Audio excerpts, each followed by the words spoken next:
ICC champion trophy 2025 के पहले ही मुकाबले में पाकिस्तान को रौंद कर न्यूजीलैंड की टीम ने रचा इतिहास। नमस्कार दोस्तों, स्वागत है आपका एक बार फिर हमारे चैनल क्रिकेट स्टार में। दोस्तों, न्यूजीलैंड और पाकिस्तान के बीच आज आईसीसी चैंपियन ट्रॉफी 2025 का शानदार मुकाबला खेला गया, जहां पर दोस्तों टॉम लैथम और विल यंग के शतकों के बाद पाकिस्तान के बल्लेबाजों ने ऐसा हागा जिसे देखकर आपको भी शर्म आ जाएगी, लेकिन आखिरकार न्यूजीलैंड की टीम ने इतिहास रच ही दिया। तो दोस्तों, हम आपको इस शानदार मुकाबले का पूरा हाईलाइट तो बताएंगे, लेकिन दोस्तों उससे पहले आप भी न्यूजीलैंड की टीम के शानदार परफॉर्मेंस को देखकर खुश है तो इस वीडियो को एक लाइक जरूर कर दें। और साथ ही दोस्तों, आप भी चैनल पर नए हैं और अभी तक चैनल को सब्सक्राइब नहीं किया तो चैनल को सब्सक्राइब करके बेल आइकन जरूर दबा लें। तो चलिए दोस्तों, जानते हैं इस बेहद ही शानदार व रोचक मुकाबले का पूरा हाईलाइट शुरुआत से ही। तो दोस्तों, आज के इस मुकाबले की हम बात करें तो यहाँ पर सिक्का उछाला व्हाइट लिपस्टिक ने और गिरा भी उन्हीं के पक्ष। टॉस जीतकर पाकिस्तान की टीम ने पहले गेंदबाजी का फैसला किया व न्यूजीलैंड की टीम को बल्लेबाजी के लिए आमंत्रित किया। तो दोस्तों, आज के इस मुकाबले में न्यूजीलैंड की तरफ से डेवन कॉनवे के साथ विल यंग पारी की शुरुआत करने उतरे। तो पारी का पहला चौका दूसरे ओवर की 5वीं गेंद पर देखने को मिला, जब नसीम शाह की गेंद को डेवन कॉनवे ने शानदार तरीके से बाउंड्री लाइन के पार भेजा और मिड विकेट की तरफ एक शानदार चौका उनके बल्ले से देखने को मिला। हालांकि उतनी अच्छी टाइमिंग तो नहीं थी, लेकिन फिर भी इन्हें चौका मिल गया। इसके बाद दूसरा चौका भी इन्हीं के बल्ले से देखने को मिला, जब तीसरे ओवर की चौथी गेंद पर शानदार तरीके से एक बार फिर से बिहाइंड द स्क्वायर गेंद को बाउंड्री लाइन के पार भेजा।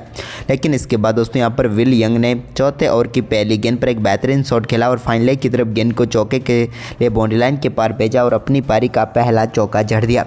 इसके बाद दोस्तों अच्छी बल्लेबाजी चल रही थी, लेकिन यहाँ पर 8वें ओवर की तीसरी गेंद पर अबरार अहमद ने डेवन कॉनवे को बोल्ड करके पेविलियन भेजा और पहली सफलता यहाँ पर दिला दी पाकिस्तान की टीम को। अच्छी बल्लेबाजी जरूर करे थे कॉनवे, लेकिन 17 गेंदों पर 10 रन बनाकर पेविलियन लौटे। तो इसके बाद नए बल्लेबाज केन विलियमसन क्रीज पर उतरे, लेकिन दोस्तों विलियमसन का बल्ला आज नहीं चला और 9वें ओवर की पहली गेंद पर नसीम शाह ने शानदार गेंदबाजी करते हुए केन विलियमसन को विकेट कीपर मोहम्मद रिजवान के हाथों कैच कराकर पेविलियन भेजा और यहाँ पर एक और सफलता पाकिस्तान की टीम को दिला दी। वह करारा झटका लगा न्यूजीलैंड की टीम को। केन विलियमसन 2 गेंदों पर 1 रन बनाकर चलते बने। तो वहीं पर इसके बाद दोस्तों यहाँ पर विलियम का दमदार परफॉर्मेंस जारी रहा और 13वें ओवर की पहली गेंद पर इस मुकाबले का पहला छक्का उनके बल्ले से देखने को मिला टिप्स कर्ले के ऊपर से। लेकिन इसके बाद 17वें ओवर की दूसरी गेंद पर शानदार गेंदबाजी करते हुए हारिस रॉफ की गेंद पर बड़ा शॉट खेलना चाहते थे डेरियल मिचेल, लेकिन यहाँ पर सीधे कैच थमा बैठे शाहीन अफरीदी को और यहाँ पर एक और झटका लगा न्यूजीलैंड की टीम को। हम बात करें डेरियल मिचेल की तो 24 गेंदों पर 10 रन बनाकर चलते बने। लेकिन इसके बाद दोस्तों विल यंग ने शानदार तरीके से अपना स्कोर आगे बढ़ाया और 17वें ओवर की आखिरी गेंद पर एक और सिंगल के साथ उन्होंने भी बेहतरीन बल्लेबाजी करते हुए अपनी 11वीं ओडीआई अर्धशतक पूरा कर लिया शानदार तरीके से यहाँ पर विल यंग ने। तो वहीं पर इसके बाद दोस्तों यहाँ पर शानदार तरीके से विल यंग का और भी बेहतरीन शॉट देखने को मिला, लेकिन इसी बीच 24वें ओवर की तीसरी गेंद पर एक स्वीप शॉट के जरिए सलमान अगा की गेंद को चौके के लिए भेजा टॉम लैथम ने। तो इसके बाद एक और बेहतरीन चौका यहाँ पर नसीम शाह की गेंद पर विल यंग के बल्ले से देखने को मिला, जब सामने की तरफ गेंद को बेहतरीन तरीके से उन्होंने बाउंड्री लाइन के पार भेज दिया। तो इसके बाद टॉम लैथम ने भी अपना शानदार परफॉर्मेंस जारी रखा और एक और गेंद को यहाँ पर शानदार तरीके से स्वीप के जरिए बाउंड्री लाइन के पार भेजा। ये 30वें ओवर की तीसरी गेंद जिसको स्क्वायर लेग की तरफ चौके में तब्दील कर दिया। तो इसी ओवर की आखिरी गेंद पर भी एक और वैसा ही शॉट देखने को मिला, जहाँ पर एक बार फिर से यहाँ पर चौका टॉम लैथम ने बटोर लिया। इसके बाद तो दोनों बल्लेबाजों के बीच ये साझेदारी शानदार तरीके से आगे बढ़ी और शतकीय साझेदारी में भी तब्दील हो गई। लेकिन इसी बीच दोस्तों यहाँ पर एक और बेहतरीन चौका देखने को मिला हारिस रॉफ की गेंद पर, जब यहाँ पर क्रैकिंग शॉट खेलते हुए गेंद को बाउंड्री लाइन के पार भेज दिया टॉम लैथम ने। इसके बाद अपने शतक के बेहद करीब थे यहाँ पर विल यंग, तो उन्होंने 35वें ओवर की दूसरी गेंद पर सिंगल के साथ ही शानदार बल्लेबाजी करते हुए अपना चौथा ओडीआई 100 पूरा कर लिया। दमदार शतक जड़ने में यहाँ पर कामयाब हुए विल यंग। देखा जाए तो दमदार शतक था विल यंग का। इसके बाद दोस्तों यहाँ पर टॉम लैथम ने भी शानदार तरीके से 36वें ओवर की चौथी गेंद पर लिए सिंगल के साथ ही बेहतरीन बल्लेबाजी करते हुए अपना एक और शानदार अर्धशतक इन्होंने भी पूरा कर लिया। यहाँ पर शानदार बल्लेबाजी रही क्योंकि मात्र 61 गेंदों पर इन्होंने अपना शानदार अर्धशतक पूरा कर लिया। तो वहीं पर इसके बाद दोस्तों यहाँ पर एक और बड़ा शॉट खेलना चाहते थे विल यंग, लेकिन 38वें ओवर की दूसरी गेंद पर विल यंग को पेविलियन भेज दिया नसीम शाह ने। यहाँ पर फ़हीम अशरफ ने शानदार कैच पकड़ा और विल यंग की एक दमदार पारी समाप्त हुई, जहाँ पर दोस्तों उन्होंने 113 गेंदों पर 107 रनों की शानदार पारी खेली। तो वहीं पर इसके बाद 40वें ओवर की दूसरी गेंद पर भी एक और शानदार शॉट यहाँ पर टॉम लेथम ने खेला और गेंद को बेहतरीन तरीके से 6 रनों के लिए बाउंड्री लाइन के पार भेजा। नसीम शाह की गेंद को शानदार तरीके से फ्लिक करके उन्होंने 6 रनों के लिए बाउंड्री लाइन के पार भेज दिया। तो वहीं पर इसके बाद 43वें ओवर की 5वीं गेंद पर ग्लेन फिलिप्स ने भी एक और बड़ा शॉट खेला और यहाँ पर कुछ दिलशाह की गेंद को सामने की तरफ 6 रनों के लिए बाउंड्री लाइन के पार भेज दिया, यानी कि एक और स्ट्रेट 6 उनके बल्ले से देखने को मिला।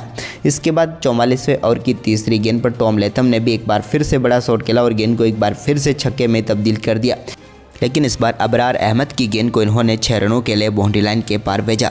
तो इसी ओवर की 2 गेंदों पर 2 और चौके यहाँ पर टॉम लेथम ने लगाए और अबरार अहमद के इस ओवर को अच्छा खासा महंगा ओवर में तब्दील कर दिया और शानदार तरीके से न्यूजीलैंड का स्कोर आगे बढ़ाया। तो वहीं पर इसके बाद ग्लेन फिलिप्स ने भी अपना रौद्र रूप दिखाया और 45वें ओवर की 5वीं गेंद पर एक और शानदार छक्का यहाँ पर जड़ दिया हारिस रॉफ की गेंद पर और एक बार फिर से गेंद को लॉन्ग ऑन के ऊपर से मैक्सिमम में इन्होंने तब्दील कर दिया। तो वहीं पर इसके बाद तो दोस्तों यहाँ पर टॉम लेथम के साथ मिलकर इनका ये दमदार परफॉर्मेंस भी जारी रहा। इसी बीच दोस्तों टॉम लेथम ने भी शानदार बल्लेबाजी करते हुए एक और शानदार अपना शतक पूरा कर लिया। सिंगल के साथ ही शानदार तरीके से ये शतक तक पहुंचे और दमदार शतक पूरा किया टॉम लेथम ने, लेकिन इसके शतक के बाद यहाँ पर अपने अर्धशतक की तरफ आगे बढ़ रहे थे अब ग्लेन फिलिप्स भी, और उन्होंने अपना अर्धशतक भी शानदार तरीके से पूरा किया 49वें ओवर की पहली गेंद पर, जब यहाँ पर ग्लेन फिलिप्स की गेंद को लॉन्ग ऑन की तरफ खेलकर शानदार तरीके से ग्लेन फिलिप्स ने मात्र 34 गेंदों पर ही अपना अर्धशतक पूरा कर डाला और टीम के लिए एक और महत्वपूर्ण पारी यहां पर इन्होंने खेल डाली। इसके बाद दोस्तों यहां पर ग्लेन फिलिप्स एक और यहां पर स्कूप शॉट खेलना चाहते थे, लेकिन इस बार यहां पर गेंद हवा में चली गई और शानदार तरीके से कैच पकड़ने में कामयाब हुए फ़खर जमान और यहां पर फिलिप्स के रूप में एक और झटका लगा जिन्होंने 39 गेंदों पर 61 रनों की दमदार पारी खेली। तो वहीं पर इसके बाद आखिरी गेंद पर एक शॉट जरूर खेला, लेकिन जिस पर 3 रन बटोरने में कामयाब हुए न्यूजीलैंड की तरफ से यहाँ पर टॉम लेथम, जिसके चलते न्यूजीलैंड की टीम ने 320 रनों का स्कोर खड़ा किया। लेथम 118 तो विल यंग 107 और ग्लेन फिलिप्स ने 61 रनों की पारी खेली। वह पाकिस्तान के सामने 321 रनों का लक्ष्य यहां पर रख दिया न्यूजीलैंड ने। वहीं पर दोस्तों इस बड़े लक्ष्य का पीछा करने उतरी पाकिस्तान की टीम की तरफ से सौद शकील और उनके साथ बाबर आजम पारी की शुरुआत करने उतरे, लेकिन दोस्तों यहां पर पाकिस्तान की शुरुआत बेहद ही खराब रही और चौथे ओवर की चौथी गेंद पर विलियम औरोक ने शानदार गेंदबाजी करते हुए सौद शकील को पेविलियन भेज दिया, जिनका बेहतरीन कैच मैट हेनरी ने पकड़ा और यहां पर पेविलियन का रास्ता दिखाया। सौद शकील की बात करें तो 19 गेंदों का सामना करने के बाद 6 रन बनाकर वो पेविलियन लौट गए। इसके बाद दोस्तों यहाँ पर बबरो क्रीज पर थी तो उन्होंने थोड़ी बहुत कोशिश की रन बनाने की, जहां पर एक बेहतरीन कवर ड्राइव उनके बल्ले से देखने को मिला 5वें ओवर की 5वीं गेंद पर, जब मैट हेनरी की गेंद को शानदार तरीके से चौके में तब्दील कर दिया। लेकिन इसके बीच व्हाइट लिपस्टिक नए बल्लेबाजी के तौर पर उतरी थी, तो यहाँ पर व्हाइट लिपस्टिक 10वें ओवर की आखिरी गेंद पर औरुक का शिकार बन गई, जहाँ पर दोस्तों शानदार गेंदबाजी करते हुए मोहम्मद रिजवान का एक ज़बरदस्त कैच यहाँ पर ग्लेन फिलिप्स में हवा में उड़ते हुए पकड़ा और समाप्त हुई रिजवान व्हाइट लिपस्टिक की पारी, जहाँ पर उन्होंने मात्र 14 गेंदों में 3 रन बनाकर पेविलियन लौटे। इसके बाद फ़खर जमान क्रीज पर उतरे, जो कि पूरी तरीके से फिट भी नहीं नज़र आ रहे थे। उन्होंने कुछ चौके लगाए बाबर आजम के साथ मिलकर, जहां पर फ़खर जमान क्रीज पर तो काफ़ी देर तक टिके रहे, लेकिन 4 चौके भी उनके बल्ले से निकले।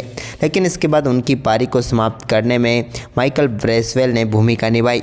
21वें ओवर की 5वीं गेंद पर माइकल ब्रेसवेल की एक शानदार गेंद पर बड़ा शॉट खेलना चाहते थे फ़खर जमान, लेकिन आखिरकार उनका स्टंप गिर ही गया और एक और बड़ी सफलता यहां पर मिल गई न्यूजीलैंड की टीम को।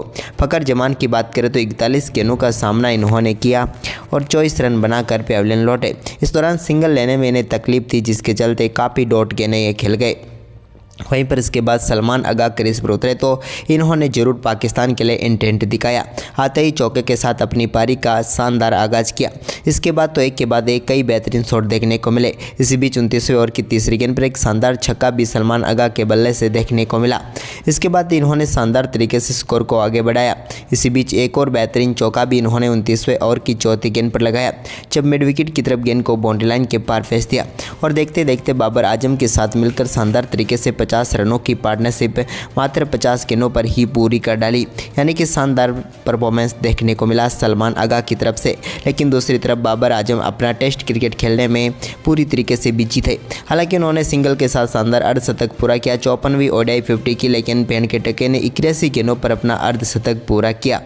वहीं पर इसके बाद दोस्तों यहाँ पर सलमान आगा जो कि काफ़ी शानदार बल्लेबाजी कर रहे थे, लेकिन 31वें ओवर की चौथी गेंद पर वो एक और बड़ा शॉट खेलने के चक्कर में माइकल ब्रेसवेल को अपना कैच थमा बैठे और नाथन स्मिथ का शिकार बने, जहाँ पर उन्होंने 28 गेंदों का सामना किया और 42 रनों की पारी खेली।